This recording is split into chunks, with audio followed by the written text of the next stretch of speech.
Welcome to Living Chassidus. Together, let's live the Chassidus we learn.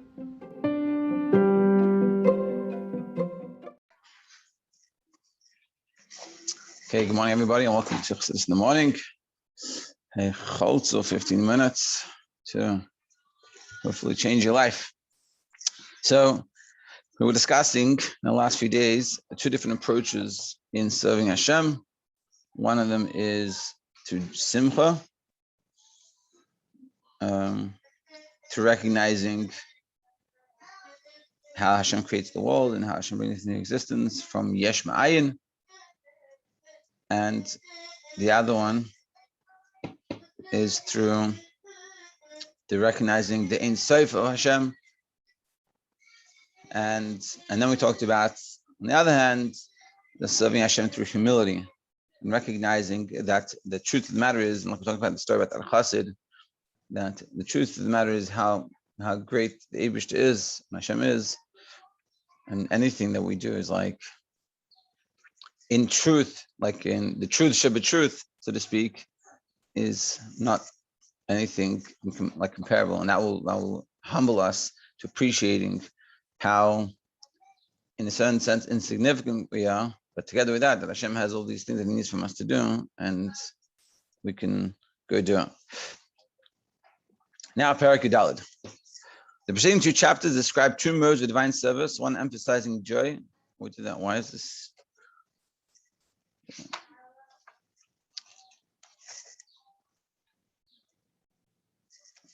Let's see. Hine. Yeah, we're going to discuss what we said before. Hine. Bishtei oifane avodah nisgaras. These two types of avodah we talked about before. Actually, yois bechinas yeshus vagasus.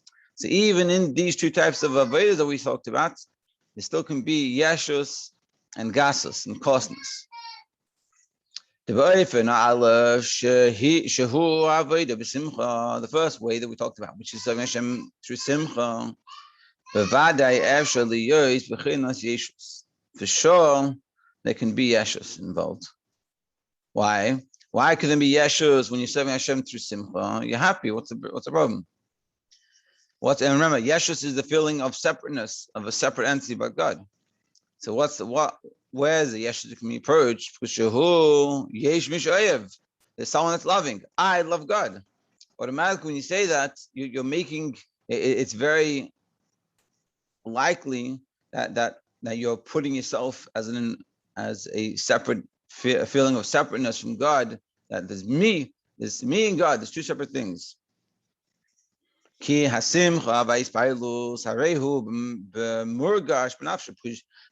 happiness and this excitement is felt within you. So too with the love and the ratzeh, like we talked about before, the yearning. When you're happy, or when the pursuit of happiness is coming from you and from what you need. Remember, you being separated from God totally, like meaning you, the feeling of this me, is my own world, and there's God. Because remember, the ultimate, the bittul is not that I don't exist, but my whole existence is together with God. Whereas here, the yeshus is I have existence outside of God. I exist, I have my own life, I have my own things, and I also connect to God. I also do godly things, but I have my own separate things. So he's saying, so what I'm saying here is that even when you're serving Hashem through simcha, that you're happy to serve Hashem and you're thinking about God and you want to connect to God, that there's also an aspect of yeshus in the fact that it's all about you. It can be that it's I'm serving God. I want to be happy. So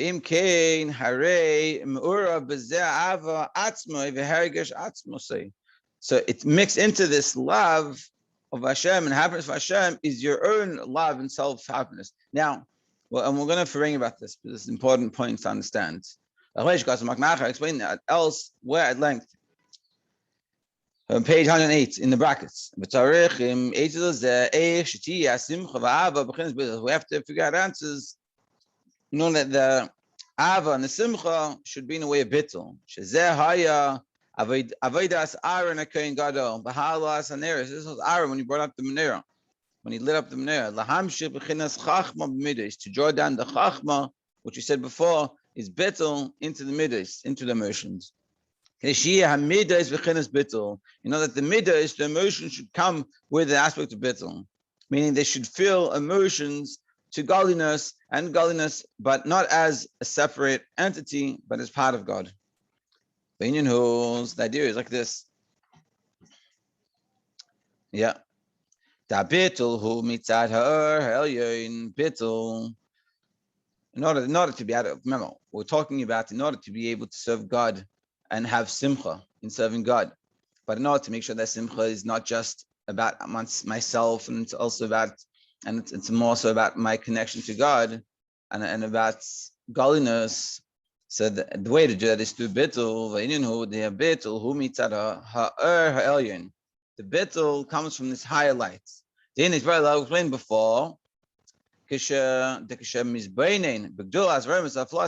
think about the wondrousness and awesomeness of God, the godly light shines within us.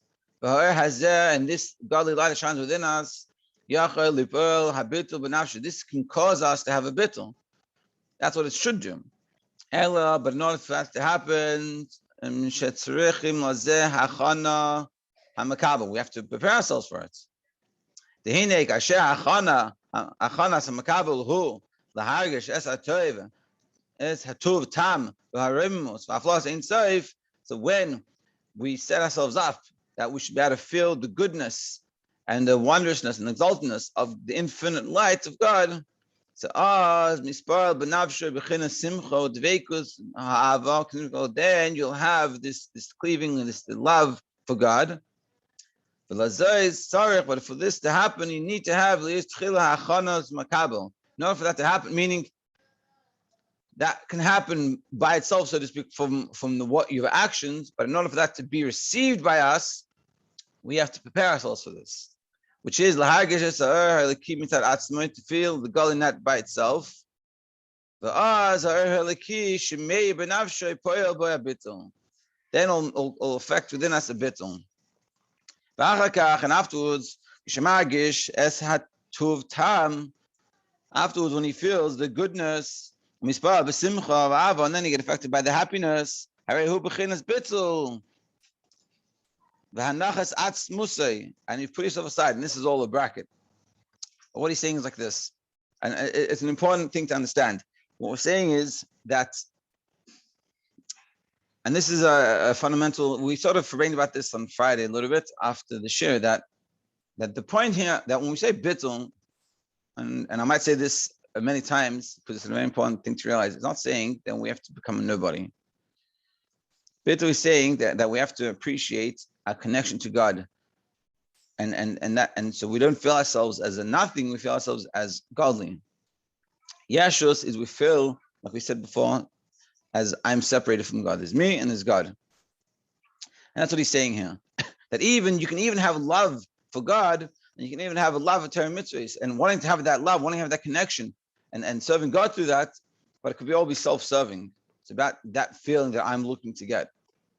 And that's just why that when you run after gashmias, like let's say eat something that tastes very good, if you'll notice, it never sort of satisfies. It feels good, but it's not. You never get content. It's not like I had one piece of cake and I'm good. I don't need any more. I'm perfectly fine for the rest of the day. You're always running after it, because it's gashmis, and gashmis is not satisfying. Because what you're really looking for in life is ruchnius, is spirituality, is connection to God. So therefore, when it comes to the yeshus,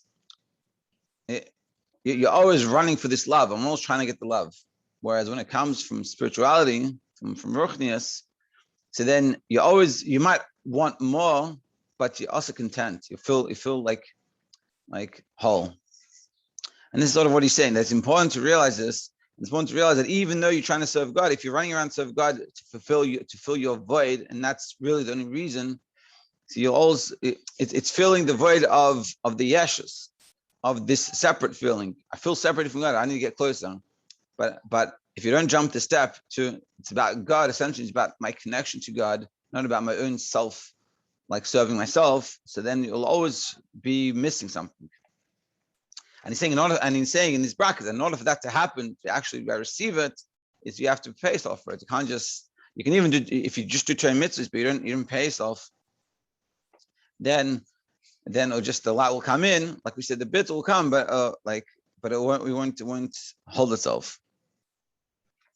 Yeah. Continuation on 110. You see, that's what he says just before. Since the person's goal is not his own satisfaction, but rather oneness with God, even when his emotions are aroused by godly lights, he'll still feel bittul. But if it's about your satisfaction, so then I'm feeling good. Just like when you eat something, it feels good for those 5 seconds, and it'll feel good. Like my lacking is being filled.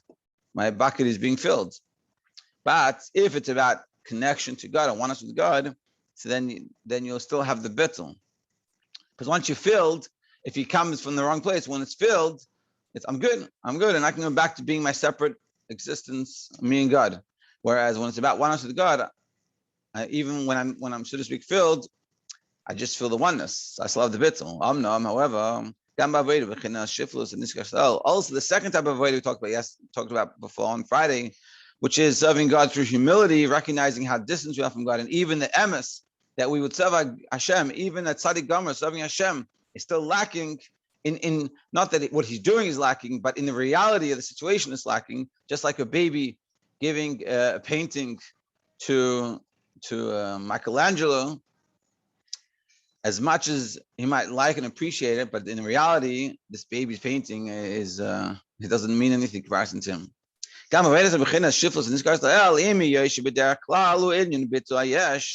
Even though the serving Hashem with this bittul, which is the humility we talked about, recognizing this distance, even though generally it's a level of bittul, it's a bittul ayesh, meaning you still exist, but you're nullified. But nevertheless, actually, even in that, seemingly, which is a place devoid, it's all that humility. So where's the yeshus involved?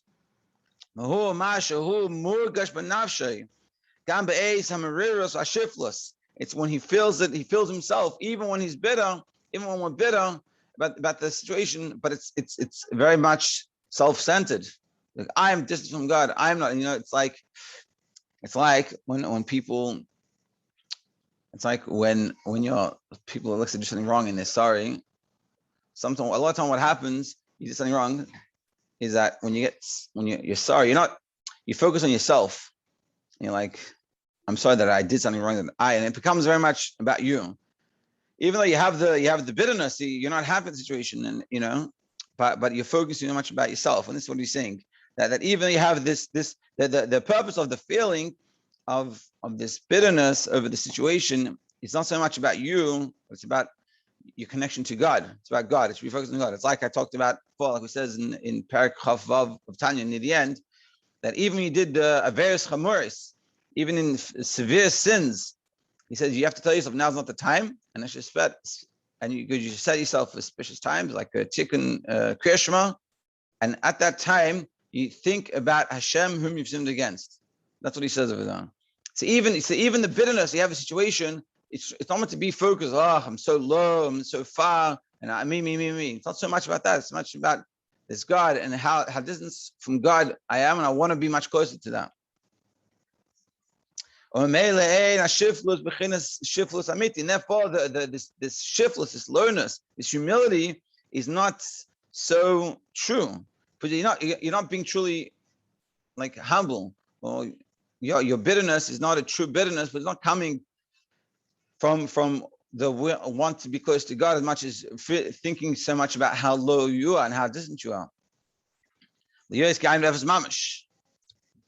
Zubrachenkeit is nit kein amitis. The brokenness is not really true.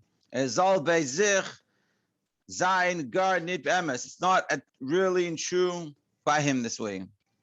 Verlieren sich legamim mikol v'chol.